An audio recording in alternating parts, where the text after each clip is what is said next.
Hey, what's going on, guys? Welcome to the channel. At UFC Vegas 76, Sean Strickland versus Abus Magomedov.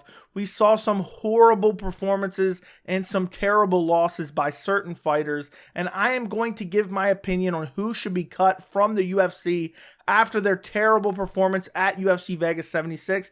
And I'm not going to go through every single fighter that I think should be cut from this card because that would take me an hour long for each UFC card. But these are pretty much the worst performers of the card. And what I'm going to do is I'm going to start off with some honorable mentions that are kind of iffy in terms of being cut from the organization. Then I'm going to get into my list, and I'm going to go in an order of, I'm going to save the last for who I believe most needs to be cut from the UFC. And then at the end, I also have a shocking cut of somebody who won on the card that I still believe needs to be cut from the organization. So first off, before I get into any of my cuts, comment down below who were some fighters that put on poor performances on this UFC Fight Night card that you believe need to be cut from the UFC. I'm curious to hear your opinion before you even hear mine. So starting off with the first honorable mention, and that is Melissa Gatto. Honestly, she almost made the list. She's on a 2-fight losing streak, and I know the commentators were acting like she was winning against Ariane Lipski. She ran for her life the majority of the fight. And then when she actually did fight, all she did was clinch up against the fence. And I thought she looked horrible. I thought she looked horrible in this fight. And, you know, I know Ariane Lipski's getting better every single fight out. But I just thought Gatto, I mean, whoever wants to see her fight again? She put on an equivalent performance to Rose Namajunas, Carla Esparza. I'm not saying that's the fight as a whole, because this fight wasn't that bad, but I'm saying that's the performance of Melissa Gatto. That's the level of performance she put on, where she pretty much did nothing. She just circled and circled and circled and circled, and then clinched up and did nothing in the clinch. Without Ariane Lipski just tracking her down, landing some good shots, an occasional hip toss, this fight would have been garbage. And now she's lost 2 fights in a row. She lost to Tracy Cortez. She lost to Ariane Lipski. And honestly, I have no desire to ever see her fight in the organization again. I get it. She's only on a 2-fight losing streak. You know, the UFC kind of needs to build up some of these women fighters. But honestly, after that performance and just not willing to engage at all, I want her cut from the organization. Now, the next honorable mention I have is going to be a controversial one.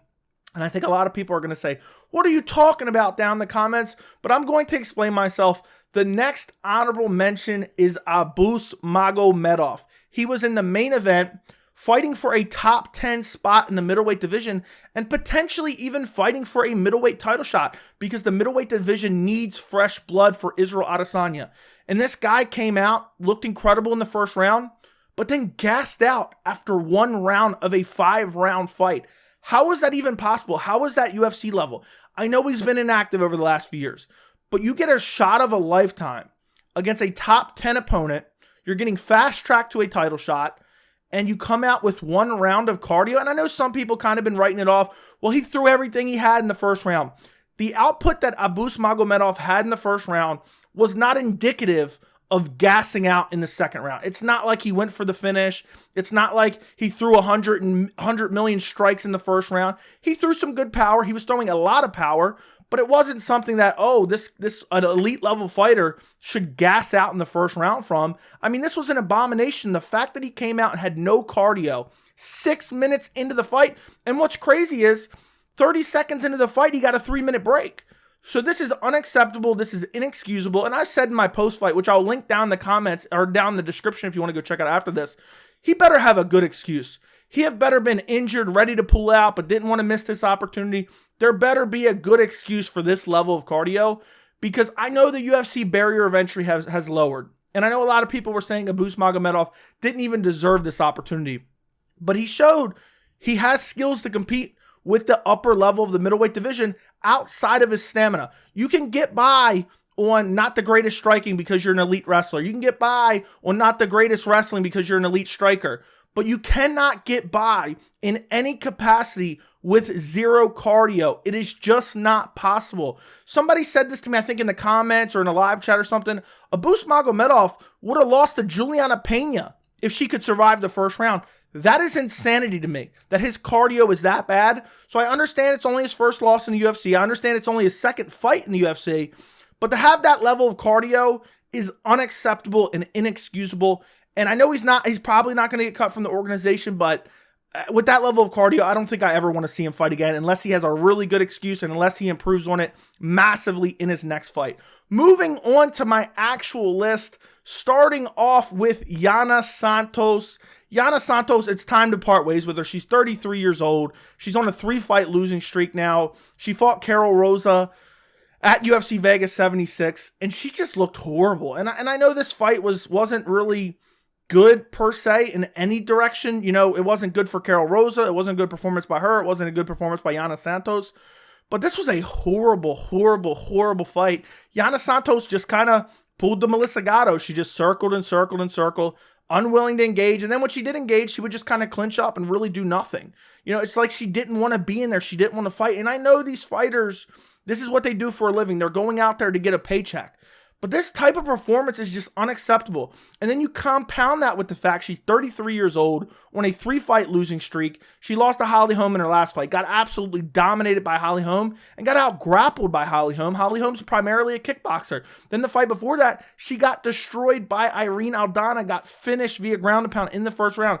Her last win is in 2021, and not only that, it was February of 2021. So, coming up on 3 years. You know, it's 2.5 years at this point since Yana Santos has tasted victory.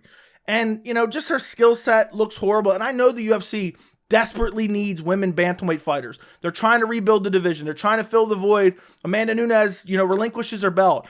But is Yana Santos going anywhere? Honestly, is she going anywhere? What are her skills at this point? I don't even know what her skills are. She looked horrible in this fight. She looked unwilling to engage. And when you're just showing up and you're just not even trying to fight, you're just trying to move away from your opponent and just trying to, you know, I understand people want to be counter strikers and I enjoy that. I'm not one of these people complaining of like a Carlos Condit style game plan where he fought Nick Diaz and he's backing up and he's counter striking. But Yana Santos is just circling around and then clinching, circling around and clinching. Her skill set is not there. She's getting up in age. She's lost her last 3 fights.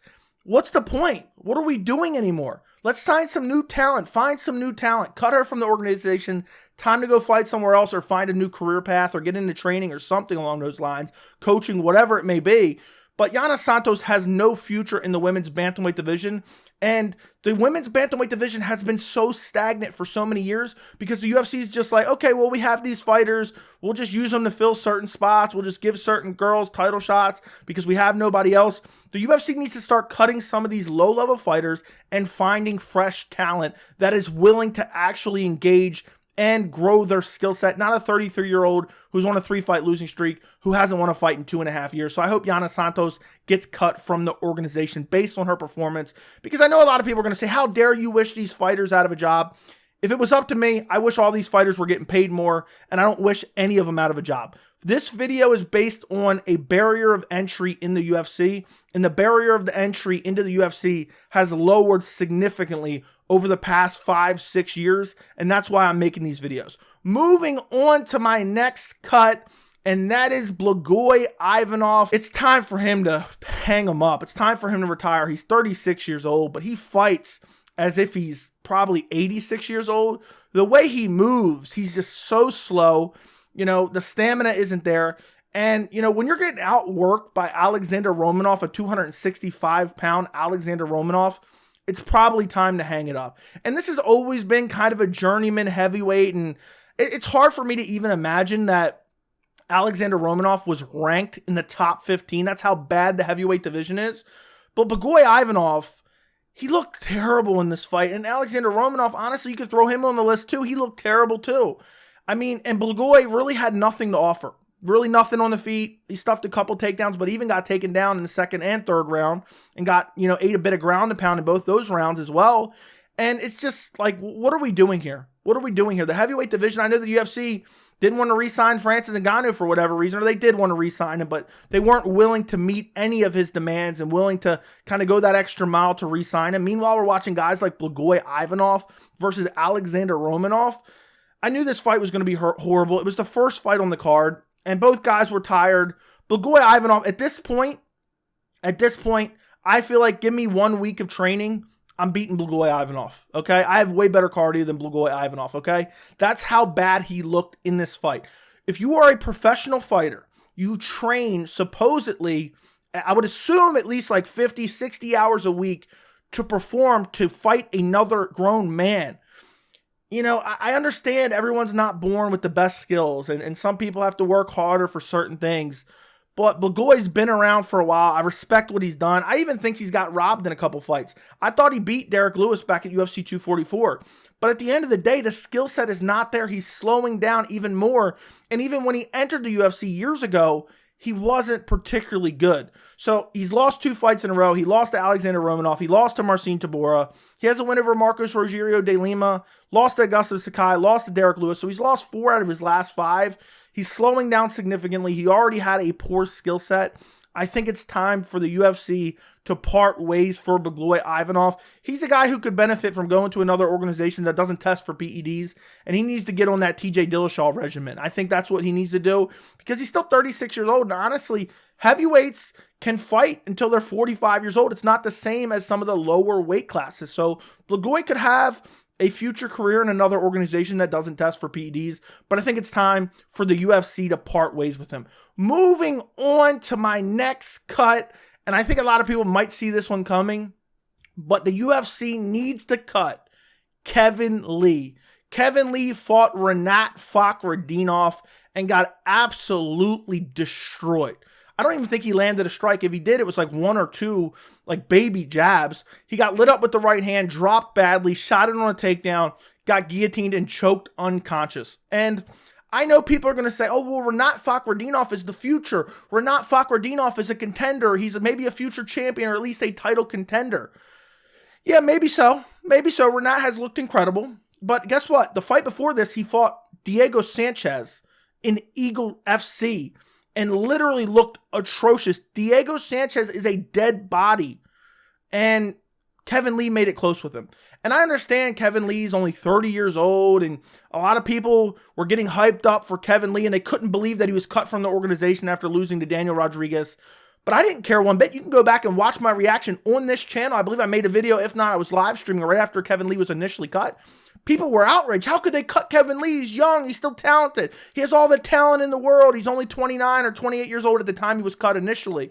And I said, I don't care. Kevin Lee's done. Kevin Lee is done. He went out there, fought a washed up Diego Sanchez and made it competitive. He should have never been re-signed to the UFC. I made a video about it when he was re-signed to the UFC as well. The real reason that Kevin Lee was re-signed to the UFC, it's because of his manager, Ali Abdelaziz. And on top of that, it was because the UFC saw that Kevin Lee had a name, mildly a name, and they were going to build another contender off it. I even mentioned Rinat Fakhretdinov being his return to the UFC fight because they want to build Rinat Fakhretdinov off of somebody else's name. And for me, you look at Kevin Lee, I mean, seriously, he's lost so many fights. He's lost 1, 2, 3, 4. He's lost 4 out of his last 5. His last win in the UFC was against Gregor Gillespie, who Gregor Gillespie went into witness protection after that. I don't know where Gregor Gillespie ended up. But, I mean, seriously, Diego Sanchez, and you made it competitive. You went to decision, and I know he blew out his knee. I know Kevin Lee's had knee injuries. I wish him the best. I feel horrible for him. But, and I think the UFC probably will give him another chance.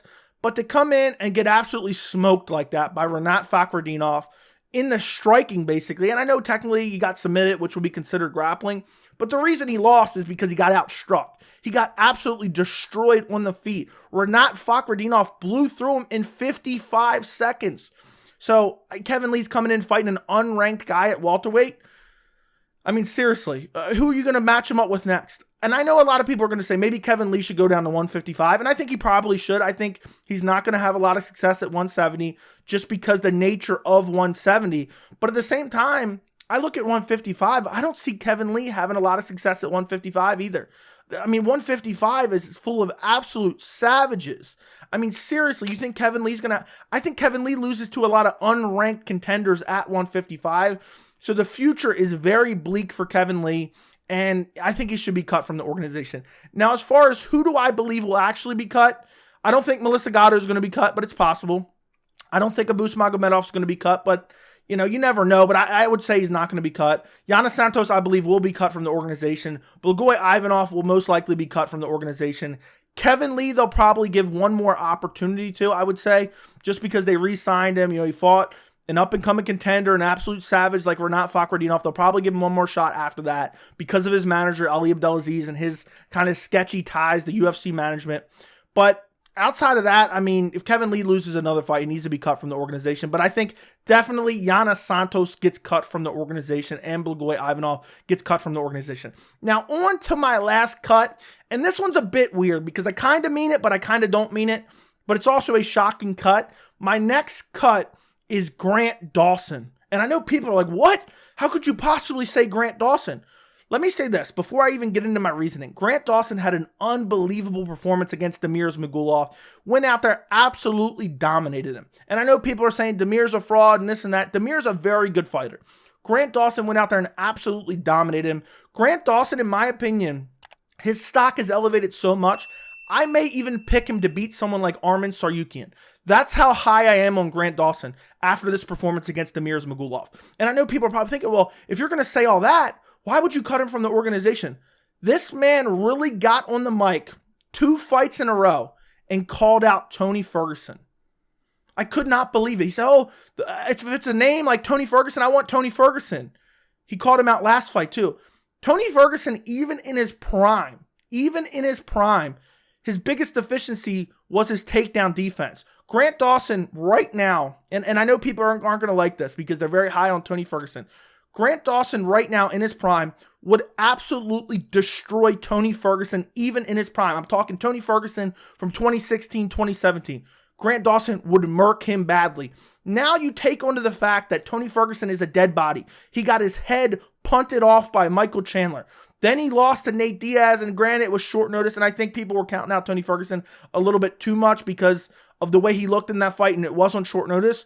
But why is Grant Dawson, who should be aiming towards the top of the division, why is he just looking for easy fights? That's what he's looking for, in my opinion. And if that's what you want from the organization, you deserve to be cut. Now, ideally, I want Grant Dawson. I want to see him compete against the top 10, but I mean, shame on him for calling out Tony Ferguson. That's why I wanted to include him in this video, because that's a disturbing call out. That is an absolute disturbing call out. That'd be like a welterweight right now calling out Matt Hughes. That's how bad this call out is, in my opinion.